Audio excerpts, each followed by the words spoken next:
बिस्मिल्लाहिर्रहमानिर्रहीम। अस्सलाम वालेकुम नाज़रीन, प्रोग्राम आप देख रहे हैं 7 से 8 सना हाशमी के साथ। मुझे उम्मीद है कि आप तमाम लोग खैर खैरियत से होंगे। आज के प्रोग्राम में हम दो मौज़ूआत पर बात करने वाले हैं। एक तो ज़ाहिर सबसे अहम तरीन मामला जिस पर अवाम पाकिस्तान बिखरे हुए हैं वो है पेट्रोल प्राइसेस। लेकिन पेट्रोल प्राइसेस के हवाले से वज़ीर ख़जाना शौकत तरीन साहब ने कहा कि आप ज़रा दुनिया से मुकाबला करके देखें तो आपको पता चलेगा कि पाकिस्तान में कितने कम प्राइसेस हैं।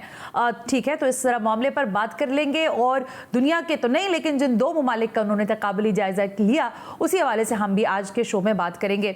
हमें मालूम है कि इंग्लैंड और न्यूजीलैंड जो है उन्होंने तो आने से इनकार किया पाकिस्तान। उन्होंने कहा कि हम पाकिस्तान का दौरा नहीं करेंगे। लेकिन एक और चीज़ है जिसने आने से इनकार किया और वो है गुलाब का तूफान। और अच्छा ही हुआ कि ये तूफान टल गया, शाहीन इसका नाम बदला। लेकिन इस सब के बाद भी हमने सड़कों पर देखा कि किसी हद तक बल्कि काफ़ी हद तक बल्दियाती नुमाइंदे ना सही लेकिन एडमिनिस्ट्रेटर कराची जो हैं उन्होंने भरपूर तंगदही के साथ अपने लोगों को सड़कों पर ले आए। सफाइयाँ सुथराइयाँ रात से ही जारी थी, अमला अलर्ट था, लेकिन बारिश नहीं हुई। तो सिंध हुकूमत की ये सारी तैयारी तो ज़ाहिर है अभी भी जारी है क्योंकि बारिशों की पेशगोई है। लेकिन क्या वाकई सिंध हुकूमत पर इन्हिसार करेगी अवाम? क्योंकि बल्दियाती निज़ाम की जो कलई यहाँ पर खुलती है हर दफ़ा बारिशों के बाद, उसके लिए अभी तक ताहाल लोगों के जहनों में अबहाम मौजूद है। मैंने सोचा कि ज़रा सबसे पहले मैं बात कर लूँ डायरेक्टर मेट से जो कि ज़ाहिर महकमा मौसमियात हैं सरदार सरफराज साहब कि अब क्या वाकई ये खतरा क्या है और सिंध हुकूमत को भी चैन की नींद आ जानी चाहिए। लेकिन हमारी इत्तलात तो ये है कि शायद 2 से 3 अक्टूबर तक बारिशों का ये सिलसिला जारी रह सकता है। ज़रा सबसे पहले बात कर लेते हैं डायरेक्टर महकमा मौसमियात सैयद सरदार सरफराज साहब से। सरफराज साहब अस्सलाम वालेकुम, बहुत बहुत शुक्रिया वक्त देने के लिए। जी वालेकुम सलाम। सरदार साहब फरमाइएगा कि मैंने अभी कहा कि एक तो ये एक फेसबुक पे सारी बातें चलती हैं और ट्विटर पर, तो वही फिर सवाल भी आ जाता है कि इंग्लैंड और न्यूजीलैंड के बाद गुलाब भी नहीं आ रहा, तो खतरा मुकम्मल टल गया, शाहीन उसका नाम बदला, यानी अब हम जो है सेफ जोन में हैं। देखिए गुलाब तो खैर पहले ही बदल गया था, आप मीडिया वालों ने उसका पीछा नहीं छोड़ा। अच्छा। वो एक्चुअली एक साइक्लोन किसी नाम से अगर किसी कोस्ट के साथ टकराता है तो उसका नाम समझ लें वही कोस्ट के साथ टकराते ही ना पाश पाश हो जाता है, उसको मजीद वो नाम कैरी नहीं करता आगे। फिर जाहिर है साइक्लोन जब साहिल से टकराता है तो उसके बाद वो वापस लो प्रेशर एरिया में कन्वर्ट हो जाता है, तो वो लो प्रेशर एरिया फिर एक जगह से मूव करके दूसरी जगह ओशन में जाकर रीमर्ज होता है, जैसे कि ये इस केस में हुआ। तो फिर उसको नया नाम दिया जाता है जो उसको आज शाहीन नाम एक उस लिस्ट में जो एक ऑलरेडी तयशुदा लिस्ट है उसमें से शाहीन नाम पिक किया गया उसके लिए। नहीं, मैं ये पूछना चाह रही हूँ सरफराज साहब कि मतलब ये खतरा टल गया ना, अब हमें परेशान होने की जरूरत तो नहीं है क्योंकि आप कह रहे हैं कि बारिशें तो होंगी, तो ये हैवी रेन्स होंगी या नॉर्मल जिसको आप कह सकते हैं कि जो पिछले कई दिनों से हम देख रहे हैं मानसून के सिस्टम में आती रही है बारिशों, उस नौयत की होंगी? जी काफ़ी हद तक टल गया वो खदशा, इसलिए वो असल में मशरूत होता है ना कि साइक्लोन का ट्रैक अगर सिंध के करीब से वो गुजरता तो फिर यहाँ बारिशें होने का था इम्कान, और उस सूरत में अर्बन फ्लडिंग का खदशा जाहिर किया गया था कि अगर ज़्यादा बारिशें होती हैं। लेकिन चूंकि उसका ट्रैक दूर रहा, आज सुबह से उसका ट्रैक एक तरह से शिफ्ट हो गया, नॉर्थ वेस्ट के बजाय वेस्ट हो गया, तो अब वो ओमान की तरफ ज़्यादा उसका रुख रहेगा। लेकिन चूंकि उससे पहले हमारा जो बलूचिस्तान का साहिल है एक तरह से बलूचिस्तान के साहिल के करीब से गुजरेगा, उसको स्कर्ट करते हुए कह लें आप एक तरह से गुजरेगा, तो यानी कुछ ना कुछ उसके असरात होंगे हमारे गवादर और पसनी वसनी के एरिया में। अच्छा। जो कोस्टल पट्टी है बलूचिस्तान की आखिरी सिरा जीवानी हमारा एक सिटी है, तो इन एरियाज में तेज़ बारिश हो सकती है, तेज़ हवाएं चल सकती हैं और किसी हद तक वो एरिया मुतासर हो सकता है और उसके बाद फिर ओमान की तरफ डाइवर्ट कर जाएगा ये। तो आप कह सकते हैं कि मकरान कोस्ट के जो आखिरी हमारे वो हैं उधर वेस्ट की तरफ ईरान और ओमान के गल्फ ऑफ ओमान के साथ लगता है एरिया, वो मुतासर हो सकता है किसी हद तक। जनरली सिंध के लिए अब कोई ऐसी ठीक है सरफराज साहब, नहीं है यहाँ कोई साइक्लोन के डायरेक्ट आने का, तो पहले भी कोई इतना इम्कान नहीं था। ओके ठीक है सरफराज साहब, बहुत बहुत शुक्रिया आज की तमाम मालूमात देने के लिए। मुझे बताया जा रहा है वजीर बल्दियात नासिर हुसैन शाह साहब जो हैं वो टेलीफोन लाइन पर आ चुके हैं, तो जरा पहले उनसे बात होगी क्योंकि आज मामलात बहुत हैं, तो मैं नासिर साहब से एक दो चीज़ों पर ओपिनियन लूंगी। नासिर हुसैन शाह साहब अस्सलाम वालेकुम, सबसे पहले बहुत बहुत शुक्रिया वक्त देने के लिए। वालेकुम अस्सलाम। नासिर साहब इस दफा भरपूर तैयारी की लेकिन बारिश ही नहीं बरसी, ये तो गुड लक हो गया आपका। बिस्मिल्लाहिर्रहमानिर्रहीम, अल्लाहुम्मा सल्ली अला मुहम्मदिन व आले मोहम्मद। जी बिल्कुल अल्लाह की मेहरबानी हुई, लेकिन हमारी तरफ से तैयारियां जो हमारे बस में था वो मुकम्मल तौर पे थी, और बल्कि सीएम साहब ने तो मुख्तलिफ मिनिस्टर्स की डिस्ट्रिक्ट असाइन उनको कर दिए थे कि वो 24/7 वहाँ पे रहे, जिस चीज़ की ज़रूरत हो वो उनको प्रोवाइड की जाए, ताकि जब कोई अहम वहाँ पे होते हैं मिनिस्टर या कोई किसी भी डिस्ट्रिक्ट में या जहाँ पे ये पॉइंट है, तो सारे होते हैं जो भी केएमसी कह लें, केडीए कह लें, वाटर बोर्ड्स, सॉलिड वेस्ट, टीएमसीज के सब अफसरान, तो एक अपनी तरफ से नजर आता है कि जी काम हो रहा है। हमने अभी कल भी मैंने मीटिंग की जिसमें सबको बुलाया हुआ था, फिर जो इस तरह के सोर पॉइंट्स हैं, ट्रबल पॉइंट्स हैं, वहाँ पे इक्विपमेंट्स भेज दिए, लोगों को असाइन कर दिया कि उन्होंने वहाँ पे रुकना है। देखें हो क्या रहा है कि बारिश अभी ये जो हुई है कुछ अर्सा पहले, इतनी ज्यादा बारिश नहीं थी, ठीक है, लेकिन कुछ इलाकों में इश्यूज आए, लोगों को, मेरे शहरियों को, हमारे भाई बहनों को बड़ी परेशानियां हुई।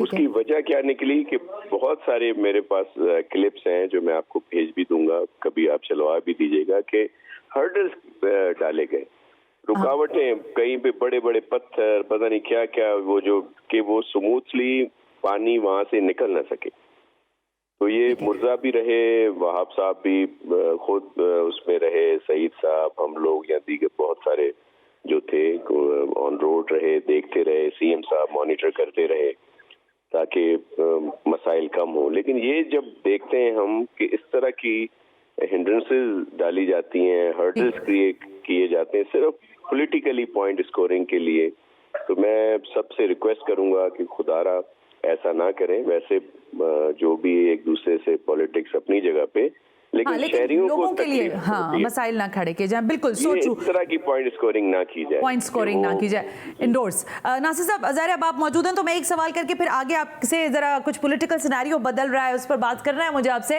लेकिन सर ये जो डिप्रेशन पॉइंट बना है नागन चौरंगी का, क्योंकि मैं अभी 2 रोज पहले ही वहाँ विजिट करके आई हूँ, सारा ग्रीन लाइन की जो पट्टी है आपकी, तो वहाँ पर वो जो नाला है या वो जो जगह है उसके लिए क्या हो सकता है? क्योंकि वो ये कहा जा रहा है कि विफाक करे, कि सूबा करे, कि केएमसी करे, कि डीएमसी करे।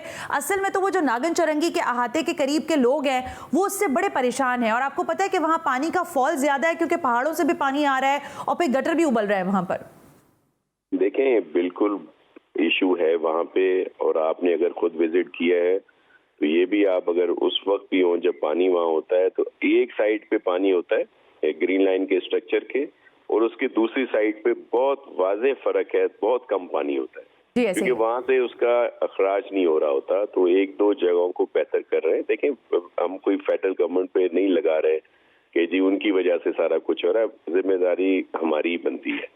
तो वो हमने उनसे बात भी की है, उन्होंने जो काम उसका मुकम्मल करना था वो असल में रह गया उनसे, प्रॉपर तरीके से नहीं हुआ, क्योंकि उसका पूरा डिजाइन हमारे पास भी हमने लिया है उनसे, और उन्होंने कहा है कि उसको प्रॉपर किया जाए, हमारी तरफ से कोई सपोर्ट चाहिए वो भी दें। लेकिन एक और बात मैं आपको बताऊं, जब ये लास्ट टाइम वहां पे बहुत ज्यादा भी पानी हुआ है, 2-3 दिन पहले जो बारिश का एक स्पेल आया था, तो मुर्तजा वहाब साहब वहां पे खुद पहुंचे, वो ऊपर ब्रिज पे खड़े हुए, और जब उन्होंने देखा कि पानी नहीं निकल रहा तो उन्होंने कहा जी एक स्ट्रक्चर का जो एक एरिया साइड वॉल्स उसकी तोड़ दी गई थी। बिल्कुल हाँ, कितने उन्होंने बोला उसको तोड़ दो, तोड़ी नहीं गई अभी, उन्हें बोला इनको वो करने ताकि ये पानी निकले और जिससे उनके स्ट्रक्चर को कोई नुकसान ना पहुंचे जब ये सारा हो रहा है। लेकिन एक थोड़ा सा एरिया था, तो 10-15 मिनट के बाद पानी जो है ना निकलना शुरू हो गया। मतलब उसके बगैर, उसकी वजह क्या निकली कि कहीं ना कहीं रुकावटें डाली गई। एक तो ऑलरेडी वहां पे इशू है, फिर उसको भी बंद कर दिया जाता है ताकि ये हो, और फिर जो क्रिटिसिज्म हो, सारी चीजें हो, ये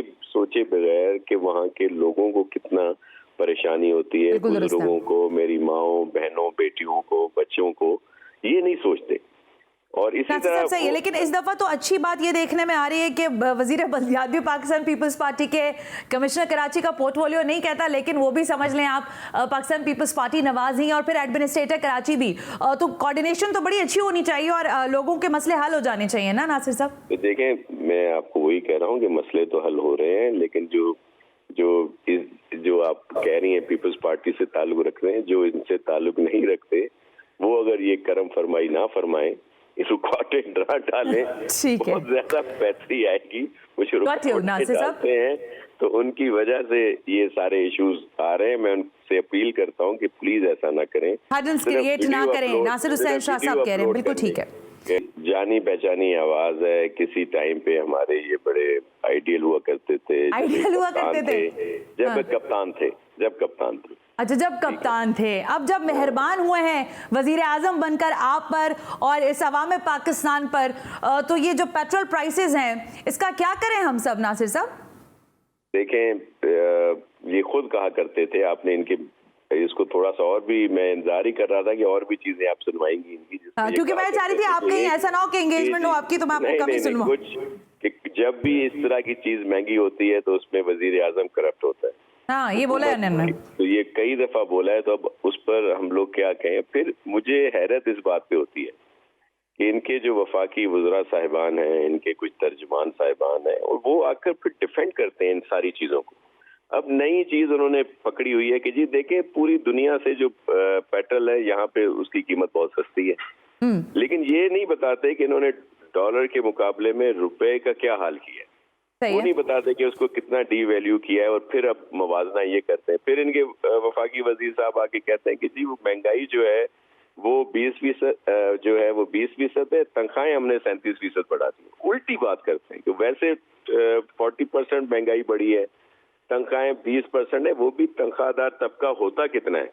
जो बाकी लोग हैं, आज वफाकी वजीर जो हैं हमारे इंफॉर्मेशन के, उनका मैं अभी सुन रहा था, आज ही उन्होंने फरमाया है, उनके जो फरमूदात हैं उनमें से कि जी ये सिर्फ मीडिया का शोर है, क्योंकि मीडिया बेरोजगार हुई है, इनके मालकान का कसूर है, वो इनको पैसे नहीं देते ना ही बढ़ाते हैं। तो सिर्फ जो मीडिया से रिलेटेड लोग हैं, मुझे बताएं क्या सिर्फ मीडिया वाले ही परेशान है, या एक आम आदमी भी आराम से रोटी खा रहा है? अगर वो आराम से 2-3 वक्त की रोटी खा रहा है, बच्चों की फीसें भर रहा है, कोई खुदा न खास्ता बीमार होता है, उसकी दवाई अफोर्ड करता है, बिजली के बिल, गैस, सब चीजें, तो फिर तो हम सब झूठ बोल रहे हैं, मीडिया भी झूठ बोल रहा है, हम भी झूठ बोल रहे हैं।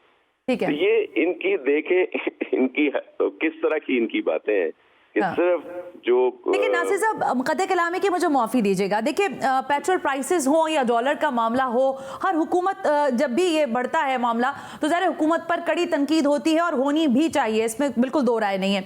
लेकिन इसका हल अगर हम एज एन अपोजिशन आपसे पूछें, क्योंकि आज पार्लियामान के अंदर वज़ीर आज़म मुखालिफ नारेबाजी हुई है, लेकिन पाकिस्तान पीपल्स पार्टी जैसी जमात, जो कि ज़ाहिर आज हमने देखा रज़ा रब्बानी हो, चाहे शरीर रहमान हो या दीगर लोग हों, उन्होंने काफ़ी इस पर बात की है। आप समझते हैं कि इसी एक मुद्दे पर शायद आपको एजिटेशन करने की जरूरत है और आप हुकूमत पर दबाव डाल सकते हैं कि वो अब ज़ाहिर दस्तबरदारी तो ना सही, लेकिन इलेक्शन के मामलात को जरा जल्दी सामने लेकर आए?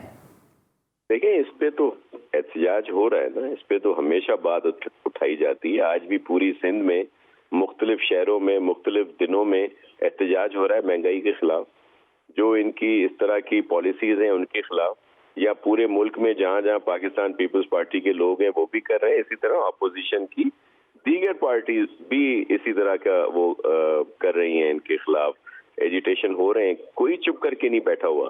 ये देखें, हर चीज को कहीं ना कहीं इस तरह के मौजू ले आते हैं कि आप मीडिया जो है सिर्फ उस पर कंसर्न करता है, और ये जो असल इशू है महंगाई के, आम आदमी जो इस वक्त परेशानी में है, उसकी तरफ कम बातें हो रही हैं। जितने टॉक शोज उठा ले चले, आपकी तो मेहरबानी, आपने इस पे बात ले आई, पानी से हटा के आप ले आई महंगाई पे, लेकिन दूसरी जगह पे तो सब इस तरह के इश्यूज डिस्कस हो रहे हैं जिनकी जरूरत नहीं है। ये इशू है जो आम आदमी का इशू है, इस पर कोई ज्यादा प्रोग्राम नहीं होते। आप देख लें आज के टॉक शोज भी, पूरी रिपोर्ट मंगवा लीजिएगा। हाँ।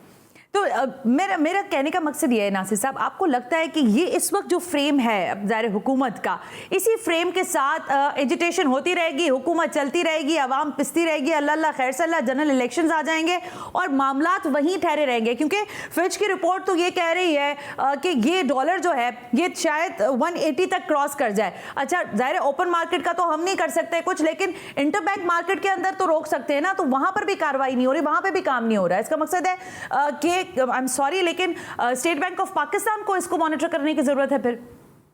जी बिल्कुल, और दूसरी बात यह है कि डॉलर सिर्फ डॉलर नहीं बढ़ रहा, आपका ऑयल प्राइसेस बढ़ रही हैं, आपके बिजली के बिल जो हैं वो देखें कहाँ जा रहे हैं, और इन्होंने और मजीद उसमें बढ़ाने हैं। और उसी बिजली के बिल के अंदर आप लोग कंजर्वेंसी टैक्स भी ले रहे हैं, अब वो आप ही रहम करें। आ गए हैं, दीगर चीजें आ गई हैं, और फिर वजीर आजम साहब कहते हैं कि घबराए ना, तो क्या करे बंदा, घबराए भी ना तो करे कि आज भी उनका स्टेटमेंट लगी हुई है अखबार में कि जी ये आर्जी चीजें हैं, घबराए ना। कभी डॉलर नीचे आया है, कभी ऑयल प्राइसेस नीचे आई हैं, कभी महंगाई या दीगर चीजें हुई हैं कंट्रोल या उनकी प्राइसेस कम हुई हैं।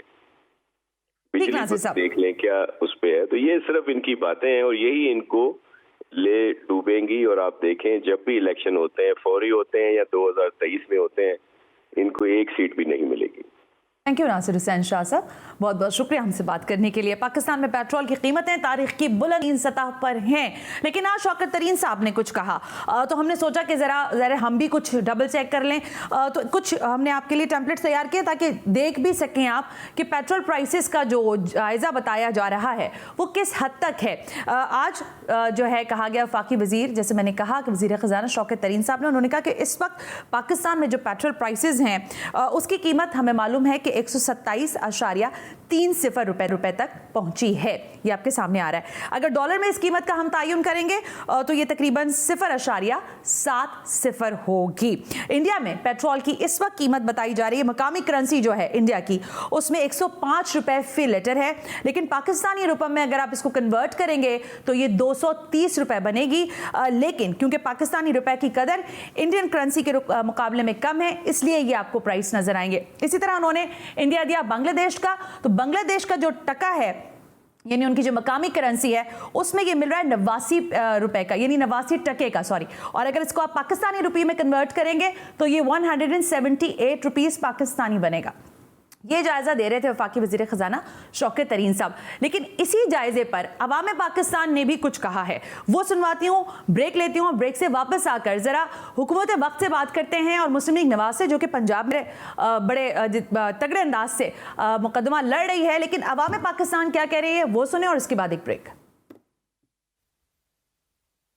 भाईजान जी हमारा अपना ही कसूर है, हम ही खुद पहले कहते थे कि तब्दीली हमें चाहिए तब्दीली, ये अब तब्दीली है तो ऐसे ही भुगतना पड़ेगा ना हमें। ये अब पेट्रोल बहुत महंगा हो गया, हम गरीब बंदे, हम कहाँ जाए, बहुत महंगा हो गया पेट्रोल, हम इतने पैसे अफोर्ड नहीं कर सकते। महंगाई बहुत ज़्यादा हो गई है, पेट्रोल हर 15 दिन तो बाद महंगा हो रहा है। गरीब आदमी बस इस टाइम तक भूख से बहुत ही मुश्किल से गुजारा कर रहे हैं। भाईजान सुबह हमने 2500 रुपये का पेट्रोल डलवाया, 136 पे गाड़ी चलाता, वो 2500 रुपये अभी हमारा को पूरा नहीं हुआ, पेट्रोल ख़त्म है, तो हम गरीब। ये इमरान खान को साहब को सोचना चाहिए, जो हमारे वज़ीर आज़म है, ये कह रहे थे कि तब्दीली सरकार है। जब ये कंटेनर के ऊपर थे, अपोजिशन में थे, तो हमने भी इनको काफ़ी सपोर्ट किया था, जो कहते थे ये 60-70 रुपये आप लोग वो दे रहे, टैक्स दे रहे हैं, तो अभी भी वो टैक्स ले रहे हैं और बल्कि इन्होंने इंक्रीज़ कर दिया। इसके अलावा ये कहते थे कि जिस मुल्क के अंदर पेट्रोल और डीजल इंक्रीज़ हो तो समझ लो उस मुल्क का वज़ीर आज़म चोर है। तो अब यह क्या कहेंगे इस मौके के ऊपर? क्या कहेंगे, बस जब वोट दिया है इमरान को भुगताएंगे ना। अभी खान साहब को ये कहना चाहते हैं कि थोड़ा जो है महंगाई पे कंट्रोल करे, ताकि जो है गरीबों की थोड़ी हेल्प हो सके। आवाम जो है बहुत परेशान है। ये भाई खान साहब की मेहरबानी है, क्या समझे। खान साहब ने खुद ही कहा था कि पेट्रोल पे 1 रुपया बढ़ता तो समझ लो आपका वज़ीर आज़म चोर है। अब कोई उम्मीद नहीं है, उम्मीद की सारी हदें ख़त्म हो गई हैं। पेट्रोल तो पूरी दुनिया में इस वक्त बढ़ा हुआ है, लेकिन ये बेचैनी वाली बातें हैं। बहरहाल इंशाल्लाह अच्छा होगा, अच्छे की उम्मीद रखनी चाहिए, इंशाल्लाह ज़रूर अच्छा होगा, सब नीचे आएगा, सब रिवर्स होगा इंशाल्लाह। बस अल्लाह से उम्मीद है। पेट्रोल की कीमतें बढ़ गई हैं, लेकिन ये बहुत नाजायज़ किया है। आम आदमी है, जो गरीब आदमी है, वो तो पहले ही चक्की में पिसा हुआ था। अब ये पेट्रोल की मज़ीद कीमतें बढ़ गई, आए रोज़ कीमत का बढ़ना ये हमारे बस की बात नहीं है।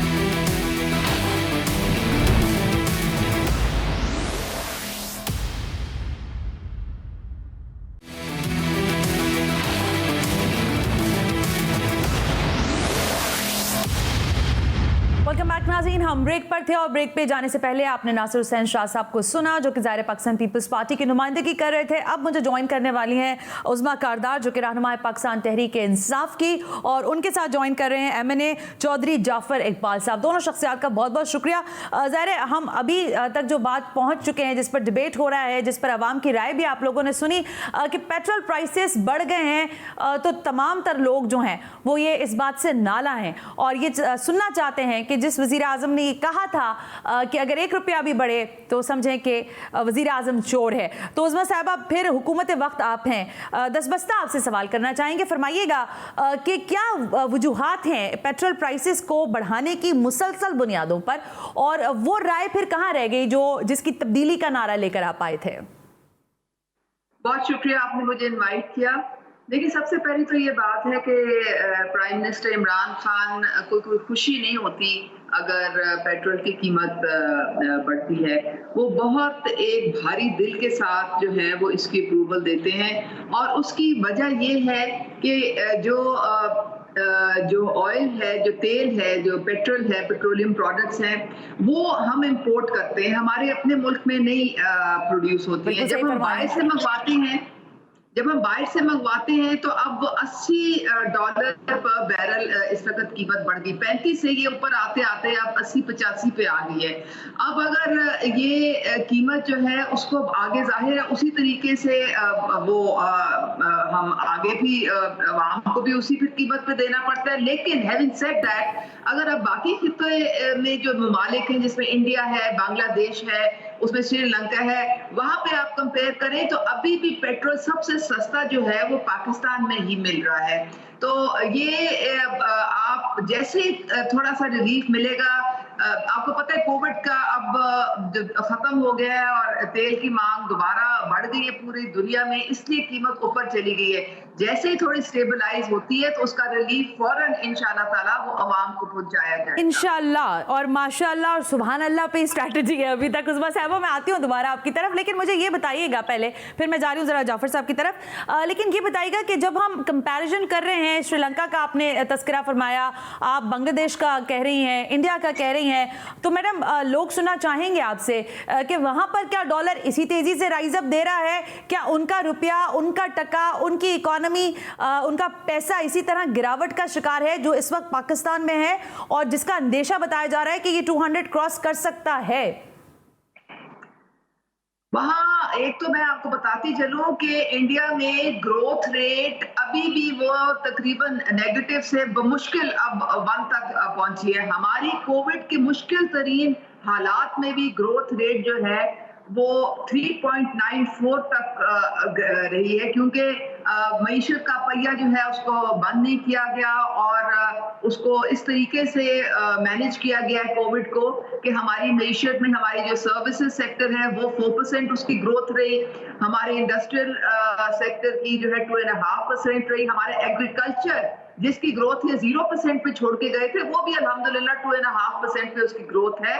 तो जो किसान है उसको ये हिट नहीं कर रहा, क्योंकि उसको गन्ने की बड़ी अच्छी कीमत मिली है, उसको सब्सिडीज मिल रही है, उसको किसान कार्ड मिल रहा है, रूरल एरियाज में भी ये इतना हिट नहीं कर रहा। ये एक्चुअली जो हिट करेगा ज्यादा ये मिडिल क्लास को और जो तनख्वाहदार तबका है ये उसको हिट करता है, और उसके लिए भी इंशाल्लाह ताला अब काफी हैवी हुकूमत जो है वो सब्सिडी देने का उन्होंने पूरा लाएअमल बना लिया है, और इंशाल्लाह आप देखेंगे कि आपको जो इशाए खुर्दोनोश की जो कीमतें हैं वो आइंदा महीने में आपको काफी हद तक नीचे जाती हुई नजर आएंगी। उज़्मा साहब, ज़ाहिर है अगर आप कह रही हैं कि इंटरनेशनल प्राइसेस का मवाजना हम करें और फिर पाकिस्तान के इकोनॉमी स्ट्रक्चर को आप कह रही हैं कि उसका ग्रोथ रेट बढ़ा है और बाकी सारा कुछ, लेकिन इसी पैराहे में फिर आप अपनी समझते कि अगले इलेक्शन के लिए जो कि अब ज़ाहिर है 1.5 साल का कमोबेश अरसा रह जाएगा आपके पास, अगर मैं बहुत भी एग्जैचुरेटेड होकर बात करूँ, तो इस दौरानिये में आपकी हुकूमत की मकबूलियत का वो नारा जो तब्दीली सरकार का था वो डह जाएगा और आप अगले इलेक्शन में नहीं खड़े हो कर पाएंगे अपने कैंडिडेट, क्योंकि आपने इकोनॉमी के सहारे के जो मामला थे उससे आवाम से मुंह का निवाला छीन लिया है और ये इसका रिबटल आएगा कहीं ना कहीं। आप बिल्कुल बजा कह रही हैं। बिल्कुल, जो सबसे बड़ा हमें चैलेंज हमारी हुकूमत को जो फेस है हम कर रहे हैं वो महंगाई है। हमें ऑपोजिशन से कोई वो फर्क नहीं पड़ता, क्योंकि वो तो वैसे ही अब आपको पता है किस्सा पारीना हो चुके हैं।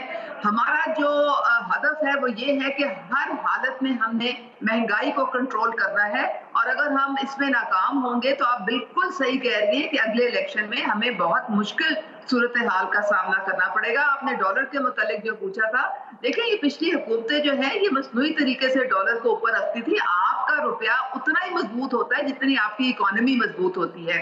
तो अब जो एक्चुअल मार्केट फोर्सेस हैं उसके मुताबिक डॉलर जो है वो एडजस्ट हो रहा है, उसकी वैल्यू जो है इंशाल्लाह ताला तब हमारे रुपये की बढ़ेगी जब हमारी इंडस्ट्रियल बेस और मजबूत होगी, वेल्थ क्रिएशन हमारी उस मैं आती हूँ आपकी तरफ ना, कतई कलामी की मुझे माफ़ी दीजिएगा, लेकिन चौधरी जाफर इकबाल साहब को भी शामिल गुफ्तगू किए लेते हैं क्योंकि ज़रा ऑपोजिशन की एक जमात का मेरे पास नुक्ता आ गया, लेकिन मुस्लिम लीग नवाज किस तरह से देख रही है। चौधरी जाफर इकबाल साहब अस्सलाम वालेकुम, सबसे पहले बहुत बहुत शुक्रिया सर। पेट्रोल प्राइसेस पर आज मैंने देखा कि ऐवान के अंदर बहुत ज़्यादा ज़ाहिर ख्वाजा आसिफ साहब ने भी बात की और बाकी सारे मेंबरान्स ने भी, लेकिन सर ये तो हर हुकूमत का मामला रहा है ना, यानी मुस्लिम लीग नवाज की हुकूमत हो, पाकिस्तान पीपल्स पार्टी की हुकूमत हो, हर बारी जो भी आता है ज़ाहिर बरसरे इक़्तिदार वो बढ़ा देता है पेट्रोल के प्राइसेस और डॉलर चला जाता है आसमान पर, और फिर ज़ाहिर है वो लान तान या एक दूसरे की ऑपोजिशन तो होती है, तो काम तो ठीक ही कर रहे हैं ना ये लोग, आप जैसा आप लोगों के साथ हुआ था वैसे ही कुछ उनके साथ भी हो रहा है। बिस्मिल्लाहिर्रहमानिर्रहीम, बहुत शुक्रिया। दो तीन नहीं बहुत सारे सवाल बनते हैं और उन सवालों से ज्यादा जवाब मेरे पास भी बतौर एक अवामी नुमाइंदा और अवाम के पास भी मौजूद है। बहुत भली बात आपने की कि ओपोजिशन काहे को शोर करती है। ओपोजिशन शोर नहीं करती। मैं जब इमरान खान साहब जब ओपोजिशन लीडर हुआ करते थे तो उनके जो फरमुदात हैं वो रोज सुनता हूँ और बहुत अफाका होता है मुझे उनसे कि हुकूमत कैसे चलनी चाहिए, वजीर 20 रखने चाहिए, आज अगर 100 से ऊपर चले गए हैं तो कोई हरज नहीं है। पेट्रोल की कीमतें बढ़ती थी तो तब वजीर आजम चोर होता था, वो उस वक्त उन्होंने थ्योरी बताई, आज वो अमली तौर पे बता रहे हैं। 4 वुज़रा चेंज कर चुके पेट्रोलियम और मादनियात के, बताइए क्यों चेंज किए, क्या पॉलिसी थी, क्यों सस्ता नहीं सौदे किए, और जो LNG जिसका मुतबादिल था उस जगह भी आज हम पेट्रोल तेल इस्तेमाल कर रहे हैं, वो क्यों कर रहे हैं? हुकूमत की नालायकी की वजह से। इन्होंने बर वक्त सौदे नहीं किए, बर वक्त जो है वो बुकिंग नहीं करवाई, और अगर हुकूमती वुज़रा जो हमारे टैक्स के ऊपर पलदे बढ़ते हैं और जो अपना एक मंशूर देकर आए थे कि हम मुल्क के अंदर जो है महंगाई खत्म करेंगे, हम लोगों का जीना आसान करेंगे, अब जो वो इकदामात कर रहे हैं अगर वो लोगों के ऊपर बम बन के गिरे, अगर उससे जो है लोगों की रोजमर्रा जिंदगी अजीरन हो तो ऑपोजिशन क्या करे? मैं आपको यहाँ रोक रही हूँ, लेकिन ब्रेक लेके जब मैं वापस आऊंगी तो फिर मेरा सवाल तकरार के साथ यही होगा। देखिए, पाकिस्तान तहरीक इंसाफ की हुकूमत तो पहली बार बरसर इख्तिदार आई है, आप लोगों ने तो ज़ाहिर 2-2 टर्न्योर्स कम से कम जो है 3-3 टर्न्योर्स जो है उसको एंजॉय किया हुआ है, लेकिन सूरत हाल वहां पर भी हम यही देखते थे। तो क्या सूरत हाल को कंट्रोल करने के लिए ऑपोजिशन की स्ट्रैटेजी क्या होगी, इस पर भी बात होगी right after this break. You watching 7 से 8।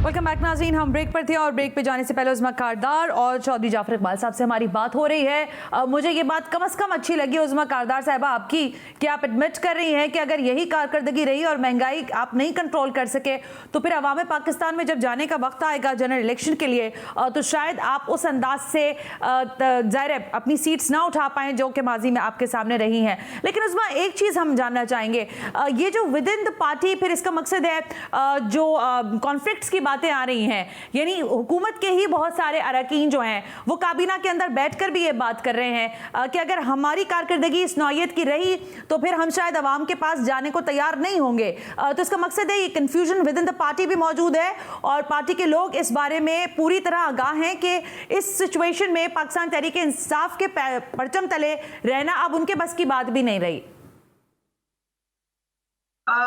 देखिए, बात सारी ये है कि प्राइम मिनिस्टर से ज्यादा किसी को इस चीज की फिक्र नहीं हो सकती है। जाहिर है उन्होंने 23 साल की स्ट्रगल के बाद वो यहाँ इस पोजीशन पे पहुंचे जहाँ पे वो कौम की बेहतरी के लिए इस तरह से वो काम कर सकते हैं। ये जो मुश्किल वक्त हमने गुजारा है ये इसलिए है क्योंकि एक फेल्ड इकोनॉमी को हमने रिवाइव किया, वेंटिलेटर से निकाला। उसको निकालने के लिए हमें बहुत कुर्बानियां देनी पड़ी, अवाम को भी कुर्बानियां देनी पड़ी। अब वो मुश्किल वक्त जो है वो आसानी की तरफ जाएगा क्योंकि जो बेसिक फंडामेंटल्स हैं आपकी इकोनॉमी के वो इम्प्रूव हो गए हैं। देखें, आपकी मोटरसाइकिलों की आप सेल देख लें, आपकी गाड़ियों की सेल। एक मिनट उज़्मा साहिबा, ये बात ना कीजिएगा, मैं आपकी कतई कलामी बिल्कुल नहीं करना चाहती, मैं बड़ी एहतियात से और खामोशी से आपकी बात सुनना चाहती हूँ क्योंकि आप अच्छी बात कह रही हैं। लेकिन मैडम, हर आदमी रोज जाकर मोटर बाइक नहीं खरीदता। हर आदमी जो रोज चीज जाके खरीदता है ना, वो है आटा, वो है चीनी, वो है दाल, वो है गोश्त, वो है सब्जी। और अगर वही महंगी है तो वो ऐसी बाइक्स लेकर उसको आग तो लगा दे शायद अपनी रखी हुई बाइक्स को, लेकिन उसको कोई फर्क नहीं पड़ रहा इससे। ये बिल्कुल एक 360 चेंज किस्म की एग्जांपल है मैडम। देखिए, वो मैं आपको फिर रिपीट करती हूँ, जो दालें हैं वो भी हम इंपोर्ट करते हैं, जो कुकिंग ऑयल है वो भी हम इंपोर्ट करते हैं। ये चीजें हमारे जो मुल्क में पैदा नहीं होती हैं, जिसकी वजह से जब डॉलर की कीमत बढ़ती है तो ये सारी जो है चीजें महंगी हो जाती हैं।